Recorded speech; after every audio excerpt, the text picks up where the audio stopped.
Hello दोस्तों, आज की इस वीडियो में देखेंगे हम लोग कक्षा 10 वास्तविक संख्याएं। जो कक्षा 10 का जो क्लासेस हमारे चैनल पे चल रहा है वो सिर्फ परीक्षा की दृष्टि से बनाया जा रहा है, यानी बोर्ड एग्जाम में जो बार बार क्वेश्चन पूछ रहे हैं उन्हीं के आधार पर क्वेश्चन बताए जाएंगे। जिसमें पहला क्वेश्चन है, अभाज्य गुणनखंड विधि द्वारा 96 और 404 का एचसीएफ ज्ञात कीजिए, साथ ही इनका एलसीएम ज्ञात कीजिए। तो देखेंगे 96 और 404 का अभाज्य गुणनखंड विधि द्वारा क्या करेंगे, एचसीएफ निकालेंगे। तो 96 का हम लोग एलसीएम निकालेंगे, एलसीएम में से इसको गुणनखंड निकालेंगे तो हो जाएगा 2 से 2 चौके 8, 2 8 16, 2 से 2 दूनी के 4, 2 चौके 8, फिर 2 से 2 एकम 2, 2 दूनी के 4, फिर 2 से 2 छके 12, फिर 2 से कटाएंगे तो 2 तिया 6 और 3 एकम 3। अब इस अभाज्य गुणनखंड को यहाँ पे लिख देते हैं, 2 गुणे 2 गुणे 2 गुणे 1 2 3 4 5, 3 4 और 5 गुणे 3। उसी तरह 404 का निकाल लेते हैं हम लोग, 2 से कटाएंगे 2 दूनी के 4, 2 दूनी के 4, फिर 2 से 2 एकम 2, 2 एकम 2। अब क्या होगा, ये हमारा विषम संख्या है तो ये इसी से कटेगा। जैसे 101 कितने बार हो जाएगा, एक बार में लिखेंगे। 404 का अभाज्य गुणनखंड 2 गुणे 2 गुणे 110। अब इसका हो जाएगा एचसीएफ। तो एचसीएफ में क्या होता है कि दोनों में उभयनिष्ठ होना चाहिए। एचसीएफ में क्या होता है कि दोनों में उभयनिष्ठ होना चाहिए। देखेंगे इसमें मिल रहा है 2, इसमें मिल रहा है 2, तो 2 दूना के 4, यानी हम लोग का एचसीएफ क्या मिला, 4 मिला। अब हम लोग निकालेंगे एलसीएम। हम लोग जानते हैं कि एलसीएम दो संख्याओं का गुणनफल बट्टे में एचसीएफ। तो दो संख्या हमारे पास है 96 × 404, बट्टे में हो जाएगा एचसीएफ निकला हम लोगों का 4। तो यहाँ पे देखिए, देखेंगे 4 एकम 4, 4 दूनी के 8 और 4 चौके 16, क्या मिला हम लोगों का 24 गुणे 404। अब इसका जब हम लोग गुणा करेंगे तो हो जाएगा हम लोगों का 9696, हम लोगों का आंसर। बढ़ते हैं अगले क्वेश्चन की तरफ। संख्याएं 6, 72 और 120 का गुणनखंड विधि द्वारा एचसीएफ और एलसीएम ज्ञात कीजिए। तो 6, 72 और 120 का हम लोग क्या करेंगे, अभाज्य गुणनखंड विधि द्वारा इसको एचसीएफ निकालेंगे। तो 6 का हो जाए, उसके बाद 72, उसके बाद 120। 6 का अभाज्य गुणनखंड क्या हो जाएगा, 2 से 2 3 6, 3 एकम 3, क्या मिला 2 गुणे 3। उसी तरह 72 का निकालेंगे, 2 3 6 और 2 6 12, 2 से 2 एकम 2, एक इधर हासिल जाएगा तो 2 8 16, फिर 2 से 2 9 18, फिर 3 से 3 3 9 और 3 एकम 3। अभाज्य गुणनखंड लिख देंगे यहाँ पे 2 गुणे 2 गुणे 2 गुणे 3 गुणे 3। अब निकालेंगे हम लोग 120 का, तो 2 से 2 छके 12, 2 से 2 3 6, 2 से 2 एकम 2, इधर हासिल जाएगा तो 2 5 10, 2 3 से 3 5 15, 5 एकम 5, लिख देंगे अभाज्य गुणनखंड 2 गुणे 2 गुणे 3 गुणे 5। अब निकालेंगे हम लोग एचसीएफ। तो क्या होगा कि जो तीनों में मिलेंगे वही हम लोग का क्या हो जाएगा, एचसीएफ होगा। उभयनिष्ठ होना चाहिए। इसमें क्या मिल रहा है 2 गुणे, अब देखिए इसमें क्या मिल रहा है, सिर्फ 3 मिल रहा है। क्या मिल रहा है 3, तो इसका एचसीएफ हो जाएगा 3 दूना के 6।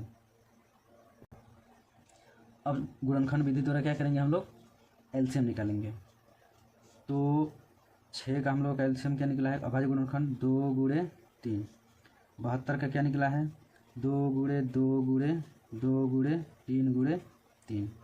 और 120 का है 2 गुणे 2 गुणे 3 गुणे 5। देखते हैं। अब देखिए एलसीएम में अभाज्य गुणनखंड विधि में क्या होता है कि जिस भाज्य संख्या का अभाज्य गुणनखंड संख्याओं की संख्या अधिक होती है, उसी संख्या का हम लोग क्या करते हैं यहाँ पे लेते हैं। तो देखिए यहाँ पे 2 यहाँ पे एक बार है, यहाँ पे 2 क्या है 3 बार है, यहाँ पे क्या है 2 2 बार है। तो इसमें 2 की संख्या क्या दिख रही है, अधिक दिख रही है, तो उसको यहाँ पे लिख देंगे 2 गुणे 2 गुणे 2। अब क्या करेंगे हम लोग 3 देखेंगे कि 3 किस भाज्य संख्या में अभाज्य गुणनखंड अधिक दिख रहा है। तो 3 यहाँ पे 1 दिख रहा है, यहाँ पे 2 दिख रहा है, यहाँ पे 1 दिख रहा है। तो इसमें क्या है 2 बार है और सब में क्या है 1 1 बार है। तो क्या लेंगे 3 गुणे 3। अब 5 देख रहे हैं कि एक ही में दिख रहा है, तो क्या हो जाएगा गुणे 5। अब क्या करेंगे, इन सब का क्या कर देंगे हम लोग, गुणा कर देंगे। तो इस सब का गुणा करेंगे तो क्या हो जाएगा 336 मिल जाएगा। ये हम लोग का हो जाएगा आंसर। बढ़ते हैं हम लोग अगले क्वेश्चन की तरफ। क्वेश्चन है हम लोगों का, दो संख्याओं का एचसीएफ 23 है और एलसीएम 1449 है। यदि इसमें से एक संख्या 161 है तो दूसरी संख्या ज्ञात कीजिए। हम लोग जानते हैं कि पहली संख्या गुणे दूसरी संख्या बराबर होता है एलसीएम गुणे एचसीएफ। तो दो संख्या में हम लोग की एक संख्या दिया है 161, दूसरी संख्या हम लोग को निकालना है, एलसीएम हम लोग का कितना दिया है 1449, गुणे एचसीएफ कितना दिया है 23। दूसरी संख्या बराबर हो जाएगा 1449 गुणे 23। यहाँ पे देखिए ये क्या है, गुणे में है, तो जब बराबर के इधर आएगा तो क्या हो जाएगा, भाग में हो जाएगा। 23 7 161, ठीक है। अब क्या करेंगे, 7 एकम में 7, 7 दूना के 14 और 7 7 49। तो दूसरी हम लोग की संख्या क्या मिलेगी 207। ये हो जाएगा हम लोग का आंसर। बढ़ते हैं हम लोग अगले क्वेश्चन की तरफ। हम लोग को क्या दिया है, एचसीएफ बराबर 18 दिया है और एलसीएम का मान पूछ रहा है। इन दो संख्याओं का एचसीएफ कितना दिया है 18 दिया है, तो इन दो संख्याओं का क्या करना है, एलसीएम निकालना है। तो हम जानते हैं कि एलसीएम बराबर होता है दो संख्याओं का गुणनफल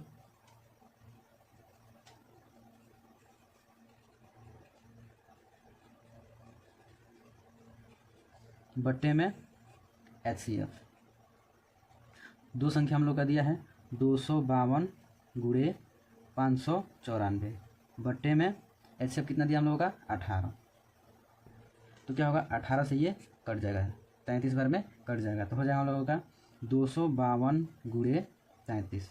जब इसका गुणा करेंगे तो हो जाएगा हम लोगों के पास 8316। यह हो जाएगा हम लोग का आंसर।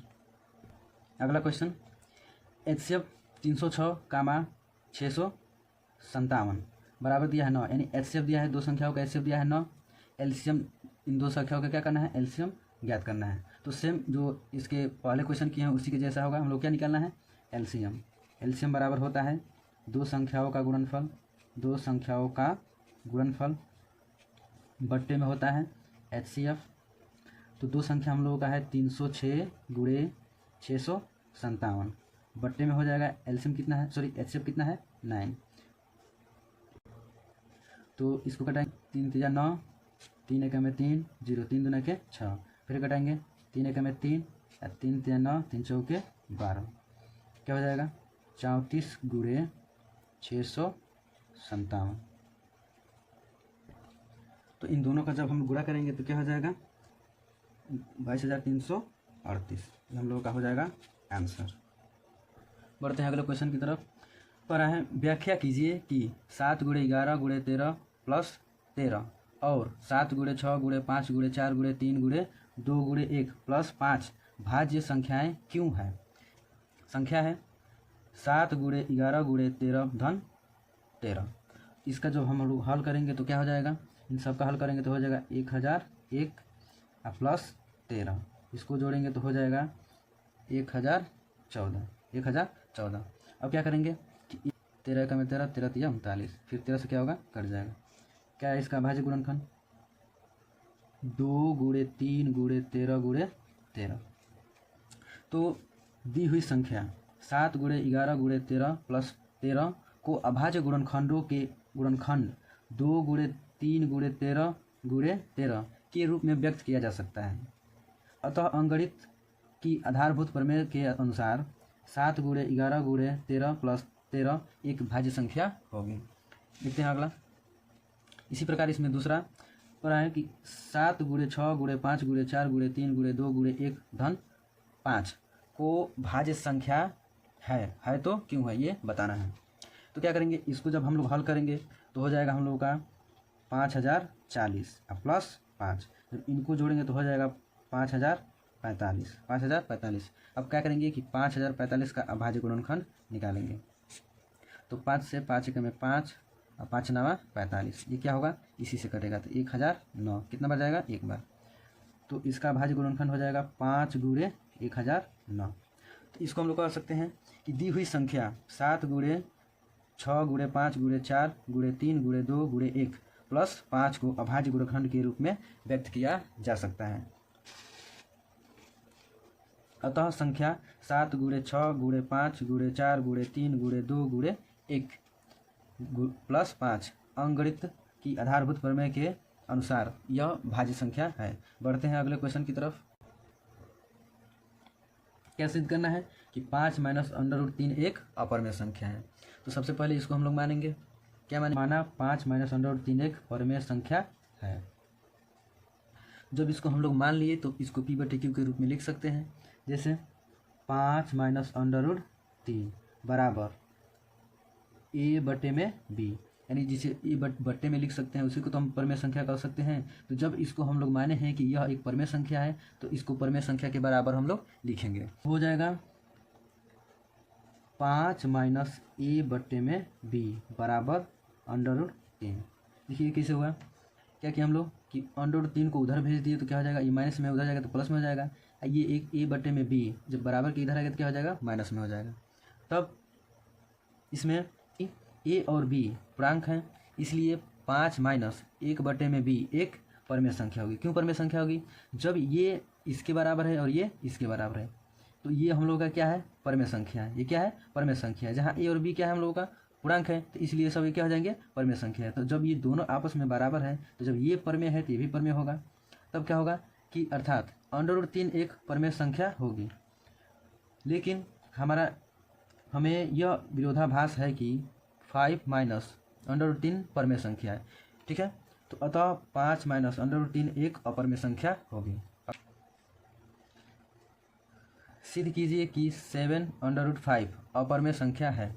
तो सबसे पहले क्या करेंगे हम लोग, मानेंगे कि माना 7/5 एक परमेय संख्या है। मानेंगे कि माना 7/5 एक परमेय संख्या है। तो जब इसको मान लिए कि परमेय संख्या है तो इसे लिखेंगे हम लोग 7/5 इक्वल टू P/Q। क्या मानेंगे P/Q। तो √5 इक्वल टू इधर हो जाएगा P/Q, इधर देखिए गुणे में है तो इधर आएगा तो क्या हो जाएगा भाग में हो जाएगा, तो हो जाएगा इधर 7। ये हो जाएगा √5 इक्वल टू P/Q। अब देखिए इसको गुणा में चेंज करें क्या हो जाएगा 1/7। तो हम लोग को मिलेगा √5 बराबर P/Q इंटू 1/7। तो क्या होगा कि P/Q परमेय संख्या है तो P/Q इंटू 1/7 भी परमेय संख्या होगा। जब P/Q इंटू 1/7 परमेय संख्या है तो √5 भी परमेय संख्या होगा। कैसे, जब ये परमेय संख्या है तो ये भी परमेय संख्या होगा। क्यों होगा, क्योंकि ये दोनों आपस में क्या है बराबर है, तो ये परमेय है तो ये भी परमेय संख्या होगा। परंतु यह हमारा विरोधाभास है कि 7/5 परमेय संख्या है, अतः 7/5 एक अपरमेय संख्या होगी। बढ़ते हैं अगले क्वेश्चन की तरफ। सिद्ध कीजिए कि √5 एक अपरमेय संख्या है। सबसे पहले हम लोग क्या करेंगे कि माना √5 एक परमेय संख्या है।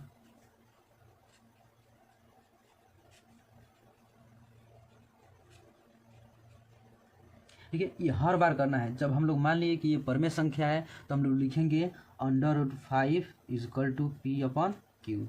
क्यों मानते हैं, क्योंकि ये परमेय संख्या माने हैं तो इसको परमेय संख्या के बराबर के रूप में मानेंगे। तो जब ये हम लोगों का P/Q मान लिए तो P और Q क्या होता है हम लोगों का पूर्णांक संख्या होता है। क्या होता है, पूर्णांक होता है, पूर्णांक संख्या होता है। अब क्या करेंगे हम लोग कि P बराबर इसको तिरिया गुणा कर देंगे तो P बराबर हम लोग को मिलेगा √5Q। ठीक है, √5Q। अब क्या करेंगे, इन दोनों पक्षों का क्या कर देंगे हम लोग वर्ग कर देंगे। तो जब वर्ग करेंगे तो P² बराबर हो जाएगा √5Q²। तो हो जाएगा P² बराबर हो जाएगा हम लोगों का 5Q²। क्या हो जाएगा 5Q²। तो क्या मिला 5Q का स्क्वायर। तो इसमें हम लोग लिख सकते हैं कि P/Q पी अपन क्यू बराबर 5, ठीक है। क्योंकि जब एक क्यू इधर आएगा तो स्क्वायर में हो जाएगा, तो स्क्वायर से स्क्वायर कट जाएगा, तो क्या मिलेगा, पी बटे में क्यू बराबर 5। तो हम लोग कह सकते हैं कि पी बटे में क्यू परमेय संख्या है और 5 भी परमेय संख्या होगी। जब पी बटे में क्यू परमेय संख्या है तो 5 भी हम लोग का क्या होगा, परमेय संख्या होगा। परंतु यह हमारा विरोधाभास है कि √5 परमेय संख्या है, अतः √5 एक अपरमेय संख्या है। इस वीडियो में जितने भी सवाल बताए गए हैं सिर्फ परीक्षा की दृष्टि से बताए गए हैं। इन क्वेश्चनों को आप हल कर लीजिएगा, हल करने के बाद इसको रिवीजन भी कर लीजिएगा। यानी वास्तविक संख्या से इन्हीं क्वेश्चनों में से आएंगे और वास्तविक संख्या से 6 नंबर का क्वेश्चन आते हैं। मिलते हैं अगले वीडियो में, धन्यवाद।